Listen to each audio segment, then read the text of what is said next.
बुलंद है तेरे इरादे, बुलंद है तेरे इरादे, हिम्मत तेरी मुस्कान है। तू कल का सूरज, तू ही जग की शान है। हौसले बुलंद रख और हिम्मत जुटाए रखना। ये सिर्फ तेरी मंजिल नहीं, यह बहुत से लोगों का अरमान है। जय हिंद दोस्त, आप सभी का स्वागत है अपने इस छोटे से परिवार में। आज हम फाइनली आप लोग के लिए क्लास 10th का रियल नंबर वास्तविक संख्या से रिलेटेड एक्सरसाइज 1.2 से रिलेटेड कुछ क्वेश्चन इस वीडियो के माध्यम से कराएंगे। जो क्वेश्चन आपका 4 से लेकर 7 लेक क्वेश्चन इस वीडियो के माध्यम से कराएंगे। तो चलिए बिना समय गवाए वीडियो को शुरू करता हूँ। शुरू करने से पहले अगर आप पिछला वाला वीडियो भी नहीं देखें तो जाकर प्लेलिस्ट से वीडियो देख लीजिए। वह वीडियो आप सभी के लिए इंपॉर्टेंट साबित होने वाला है, क्योंकि वहाँ पर बेसिक कॉन्सेप्ट के साथ साथ सारी जानकारी भी दी गई है। तो चलिए बिना समय गवाए वीडियो को शुरू करता हूँ। क्वेश्चन आप स्क्रीन बोर्ड पर देख सकते हैं। क्वेश्चन आपको दिख रहा होगा। जैसे 4 नंबर क्वेश्चन आपका है, 1 से लेकर 3 लेक क्वेश्चन हम पिछले वीडियो में करा दिए हैं। वह वीडियो आपको प्लेलिस्ट से मिल जाएगा। 4 नंबर क्वेश्चन आपका कह रहा है कि एचसीएफ दिया है आपका 9 दिया है और एलसीएम क्या करना है, फाइंड आउट करना है। दो संख्या आपका दिया हुआ है 306 और 657 आपका दो संख्या दिया हुआ है। आपका एचसीएफ दिया हुआ है और एलसीएम क्या करना है, फाइंड आउट करना है। तो चलिए इसे फाइंड आउट करते हैं। जैसे 4 नंबर क्वेश्चन को यहाँ पर सोल्व करते हैं।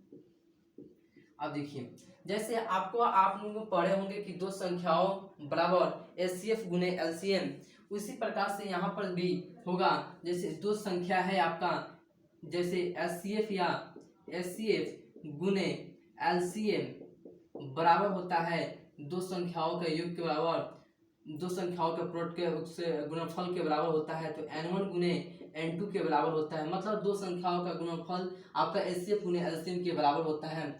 आपका एचसीएफ आपका दिया हुआ है जी, क्या एचसीएफ दिया हुआ है, एलसीएम नहीं दिया हुआ है। एलसीएम आपको निकालना है। दो संख्या आपका दिया हुआ है, दो संख्या क्या है, 306 और 657 आपका दो संख्या है। अब देखिए एलसीएम हमको निकालना है, एलसीएम निकालना है। तो यहाँ पर ये गुना में है तो इस साइड आएगा तो क्या होगा, भाग में हो जाएगा। क्या होगा, भाग में हो जाएगा। अब देखिए यहाँ से क्या होगा, 306 और 657 होगा। ये गुना में है, क्या है जी, गुना में आपका है दो संख्या। अब देखिए बटा में क्या हो जाएगा, 9 हो जाएगा, क्योंकि आपका गुना में नीचे आएगा भाग में हो जाएगा। अब देखिए 9 से आपका ये वाला ऊपर वाला टर्म क्या है, ऊपर वाला नंबर क्या होगा, कट जाएगा। 9 से कटाकर चेक करते हैं। जैसे 9 से कटाइएगा तो 9 7 63 आपका 2 बज के 9 3 27 73 मत में कट गया। उसी प्रकार से एलसीएम एलसीएम बराबर क्या होगा, 306 में 73 से गुना कर दीजिए, आपका क्या होगा, एलसीएम निकल जाएगा। यहाँ से 73 से गुना करते हैं तो 6 3 18। अब देखिए यहाँ से 0 हो जाएगा तो 18 आपका हो जाएगा, 3 3 9 होगा, 9 से 18 हो गया। अब देखिए 7 मत में यहाँ से गुना कीजिए, 7 6 42 हासिल आपका 4 आया। और यहाँ से गुना कीजिए 0 हो जाएगा तो हासिल कितना हो जाएगा, 4 ही उतर जाएगा। और 7 3 21 हो जाएगा, जोड़िएगा तो कितना होगा, 8 होगा। ये आपका 3 हो जाएगा, 9 4 13 होगा और 2 1 कितना होगा, 3 1 और 1 2 होगा और 2 यहाँ पर उतर जाएगा।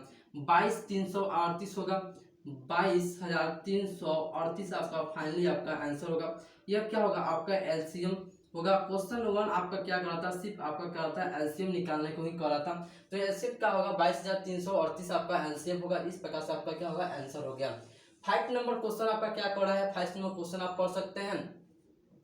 जैसे क्वेश्चन में कह रहा है कि जांच कीजिए कि क्या किसी प्राकृतिक संख्या n के लिए संख्या 6 के पावर n अंक 0 पर समाप्त हो सकती है।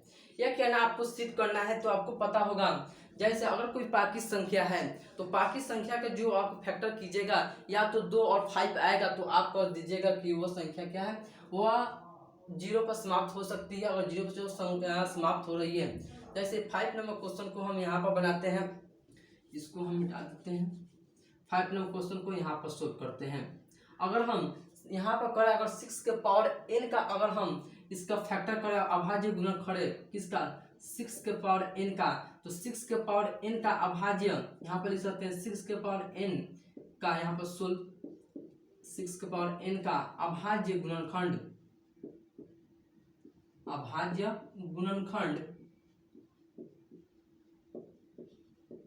अभाज्य गुणनखंड क्या होगा मेरे दोस्त, तो 2 गुने 3 पावर n, मतलब 2 गुने कीजिएगा 3 में तो 6 हो जाएगा, 6 के पावर n। तो इसका 6 का हम फैक्टर किए हैं तो क्या है 2 गुने 3 आया है।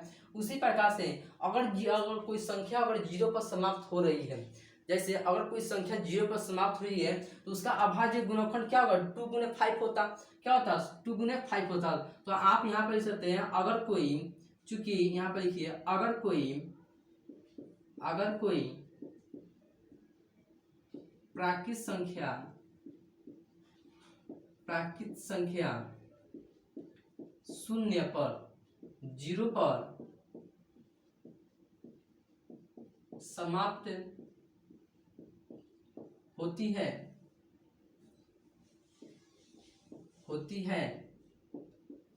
तो अभाज्य गुणनखंड, तो फैक्टर क्या होगा, तो फैक्टर 2 गुने 5 होगा। क्या होगा 2 गुने 5 होगा। जैसे 2 गुने 5 अगर 0 पर समाप्त होती है तो एग्जाम्पल के लिए अगर 10 ले लेते हैं, किसका 10 लेते हैं तो क्या है एक प्राइम नंबर है और क्या है इसका फैक्टर कितना है 2 गुने 5 और 0 पे भी समाप्त हो रही है। क्या जी 0 पे भी समाप्त हो रही है। तो आप यहाँ से सिंपली आपका क्या होगा इस प्रकार से हम कह सकते हैं, जैसे यहाँ पर कह सकते हैं कि यहाँ पर आपका क्या करता है जो संख्या 6 के पावर n पर 0 समाप्त हो सकती है तो आप यहाँ पर लिखिएगा कि 6 के पावर n अंक 0 पर समाप्त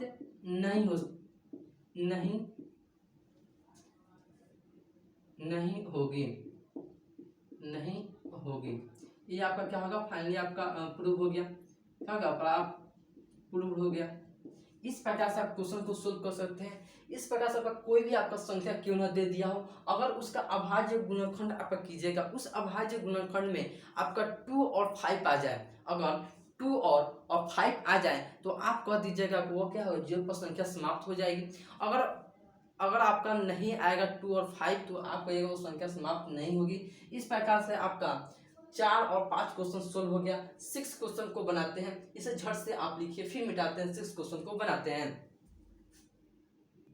चलिए आप इसे लिख चुके होंगे और 6 नंबर क्वेश्चन को चर्चा करते हैं। 6 क्वेश्चन आप पढ़ सकते हैं। 6 क्वेश्चन क्या है आपका, जैसे 6 नंबर का क्वेश्चन पढ़िए तो क्या है जी, दो संख्या आपका दिया हुआ 2 नंबर है और कह रहा है कि इसको आप सिद्ध करना है कि ये संख्या भाज्य है कि नहीं, भाज्य तो क्यों है भाज्य। अब देखिए भाज्य में ही सिद्ध करना है। सोल्व करते हैं इसको, क्या ये सोल्व करते हैं। 6 को यहीं पर सोल्व कर देते हैं। अब देखिए दो आपका संख्या, दो आपका नंबर दिया हुआ है। यहाँ पर देखिए आपका 2 नंबर दिया हुआ है। इसी नंबर को क्या करना है सिद्ध करके आपको दिखाना है ये भाज्य संख्या है तो क्यों है भाज्य संख्या है। क्या जी ये भाज्य संख्या है तो क्यों भाज्य संख्या है। तो अब यहाँ पर आप लिख लीजिएगा, अगर हम पहली संख्या को लेते हैं, पहली संख्या तो पहली संख्या क्या है 7 गुने 11 गुने 13 प्लस में आपका 13 है। अब देखिए आप यहाँ पर देखिएगा तो ये आपका क्या हो गया, एक टर्म यहाँ पर हो गया, एक टर्म यहाँ पर हो गया। इस दोनों टर्म में आपको क्या 13 आपको दिख रहा होगा। इस दोनों टर्म में से अगर हम 13 को कॉमन कर लेंगे, 13 को अगर छीन लेंगे तो यहाँ पर अगर हम 13 को यहाँ से अगर हम लेते हैं तो यहाँ पर मेरा क्या बच जाएगा, यहाँ से देखिए तो 7 बच जाएगा, 11 बच जाएगा कि नहीं। आप प्लस में आपका 1 बच जाएगा। क्या बच जाएगा प्लस में आपका 1 बचेगा। किस तरह यहाँ पर दोनों में 13 दिख रहा था, तो क्या किए कॉमन कर लिए, 13 क्या किए कॉमन कर लिए। कॉमन करने के बाद यहाँ पर मेरा 7 बच गया, यहाँ पर 11 बच गया, प्लस में 1 बच गया। अब देखिए इसे हम क्या करते हैं गुना कर देते हैं, आपका 13 हो जाएगा। अब देखिए कोष्ट में 11 7 77 अब प्लस में 1 हो जाएगा। क्या होगा 1 होगा। अब देखिए यह 13 गुने आप यहाँ पे किए तो क्या होगा 78 होगा। क्या होगा 78 होगा। और देखा अब देखिए फिर अगर हम सेकंड वाले संख्या को लेते हैं, दूसरी संख्या को हम लेते हैं,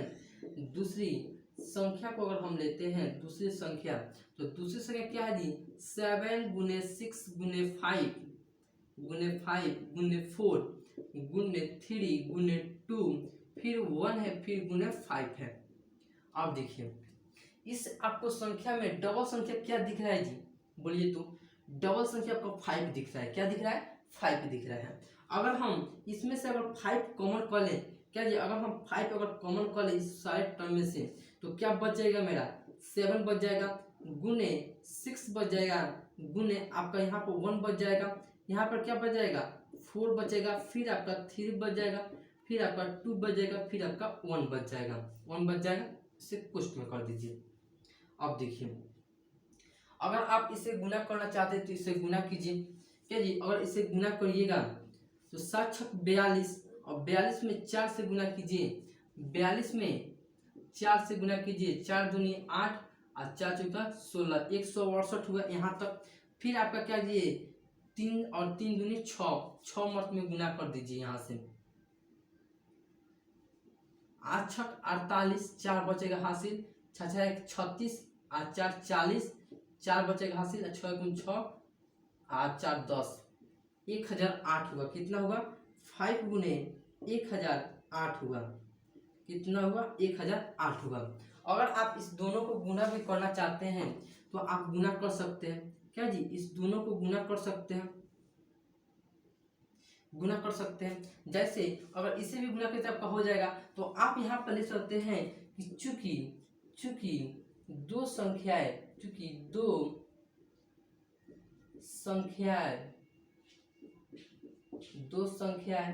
क्या है, दो संख्या आपका एक आपका है 7 गुने 11 गुने 13 और फिर प्लस में 13 है, और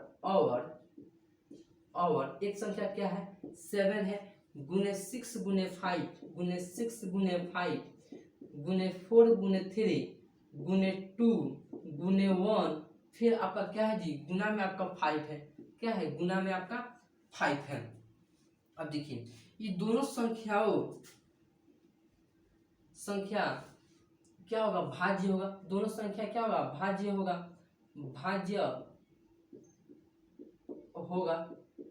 क्यों भाज्य होगा, यहाँ पर भी लिख सकते हैं क्योंकि इसका फैक्टर 2 से अधिक है। क्या है 2 से अधिक है। आप यहाँ पर लिख दिए सिंपली। ये आपका क्या होगा, आपका सिद्ध हो गया। क्या होगा, सिद्ध हो गया, ये आपका प्रूव हो गया। आप क्या प्रूव किए कि आप दो संख्या दिया था, दो संख्या का आपको फैक्टर किए तो ये क्या होगा, दोनों संख्या क्या है आपका जो फैक्टर है क्या 2 से ज्यादा है। क्या है फैक्टर आपका क्या है 2 से ज्यादा है। तो 2 से ज्यादा ये दो संख्या है तो दो संख्या क्या होगा, भाज्य होगा। क्या होगा, भाज्य होगा। तो इस प्रकार से आप क्या होगा 6 नंबर क्वेश्चन आपका इजीली आपका क्वेश्चन सोल्व हो चुका। अब रहा 7 नंबर क्वेश्चन को सोल्व करते हैं। 7 नंबर क्वेश्चन इसे झट से लिखिए या हम उसे सोल्व करते हैं, इसे आप फट से लिखिए इसे।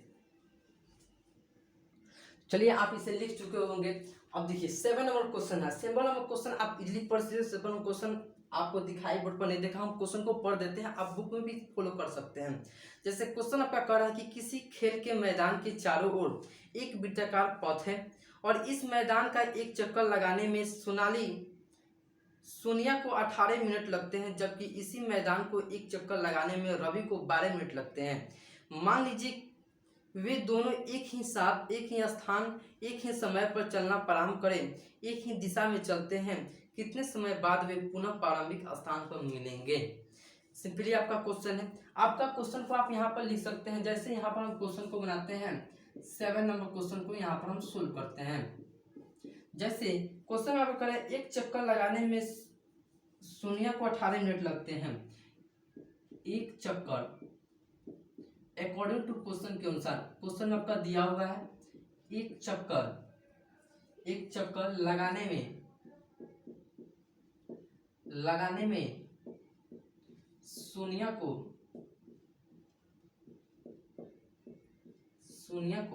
18 मिनट लगते हैं। 18 मिनट लगते हैं, जबकि रवि को 12 मिनट लगते हैं। क्योंकि एक चक्कर लगाने में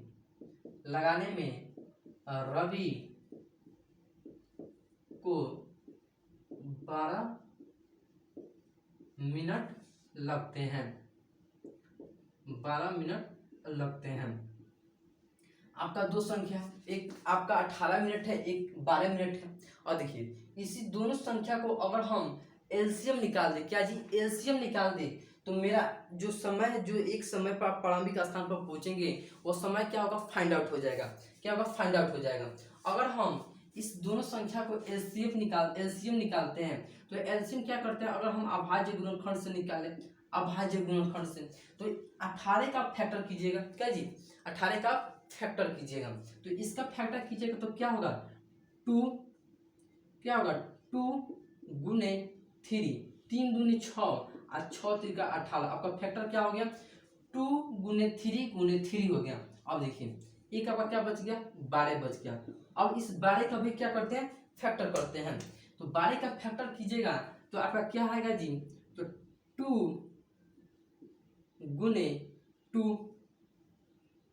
2 गुने 2 4 हो गया, और 4 ते 12, आपका 12 का भी फैक्टर हो गया, 2 गुने 3 हो गया। अब देखिए एसीएफ आप अगर निकालते, एसीएफ क्या जी, एसीएफ अगर निकालते तो एसीएफ क्या होता, तो एसीएफ अगर इसमें जो कॉमन फैक्टर है वो कॉमन भी फैक्टर होता, और जो नहीं है वह भी होता, जो एलसीएम में होगा। एसीएफ क्या होगा, जो कॉमन फैक्टर है वो क्या होगा, एसीएफ होगा, और एलसीएम क्या होगा, जो कॉमन है वह भी और जो नहीं है वह भी, दोनों होगा। तो अगर हम यहाँ से अगर हम एलसीएम निकालते हैं, क्या जी, एलसीएम निकालते हैं, एलसीएम बताते हैं, एलसीएम।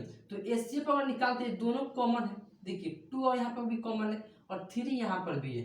तो अगर आप चूंकि अगर एचसीएफ निकालते हैं, एचसीएफ ये समझने के लिए है, एचसीएफ अगर निकालते हैं तो एचसीएफ क्या होता, 2 गुने 3 होता, 2 गुने 3, क्योंकि 2 भी है, दोनों संख्या में 2 है और 3 क्या है, दोनों में है, तो क्या होता, 6 आपका एचसीएफ होता। अगर आपसे एचसीएफ होता निकालने के लिए तो आपका 6 होता, लेकिन बट आपका क्या कर रहा है, एलसीएम कर रहा है, क्या कर रहा है, एलसीएम कर रहा है। तो एलसीएम क्या होगा, इस जो कॉमन फैक्टर है वो भी कॉमन फैक्टर होगा, वो भी कॉमन फैक्टर, कॉमन क्या है, 2 और 3 है। अच्छा, और जो नहीं है वो भी, तो 2 नहीं है वो भी क्या है, 3 और 2 है, 3 और 2 है।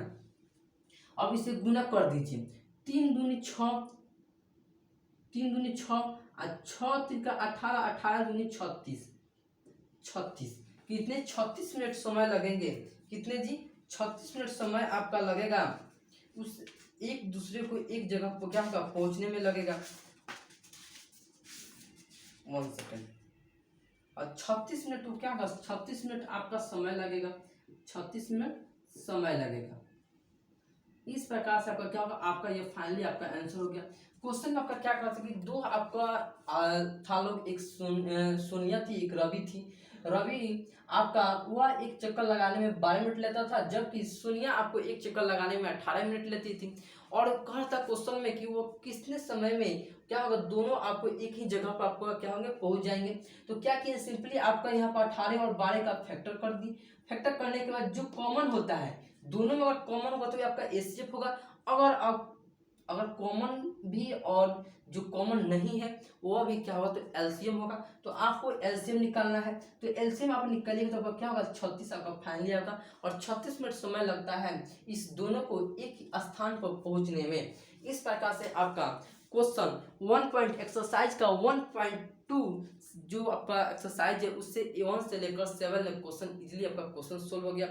1 से लेकर 3 तक क्वेश्चन आपको पिछले वीडियो में करा दिया गया है, और आपका इस वीडियो में 4 से लेकर 7 तक कराया गया है। अगर वीडियो कैसा लगा हो कमेंट बॉक्स में जरूर कमेंट कीजिएगा। अगर मेरे चैनल पर फर्स्ट बार चैनल को सब्सक्राइब कर दे, साथ में बेल आइकन को दबा दीजिएगा। बेल आइकन को दबाने से फायदा ये होगा कि मैं कोई भी वीडियो बनाऊं वो आप तो तुरंत पहुंच जाएगा, आप अच्छी से अच्छी तैयारी कर सकते हैं। और वीडियो को लाइक जरूर कीजिएगा और कमेंट जरूर कीजिएगा, क्योंकि आपके एक कमेंट में क्या होता है, मोटिवेट मिलता है। तो चलिए, अगर फेसबुक पेज पर भी देख रहे हो तो इसे फॉलो कीजिए, यूट्यूब पर देख रहे हो सब्सक्राइब करें। तो अब फिर मिलते हैं नेक्स्ट वीडियो में इसी जो अब तक के लिए जय हिंद।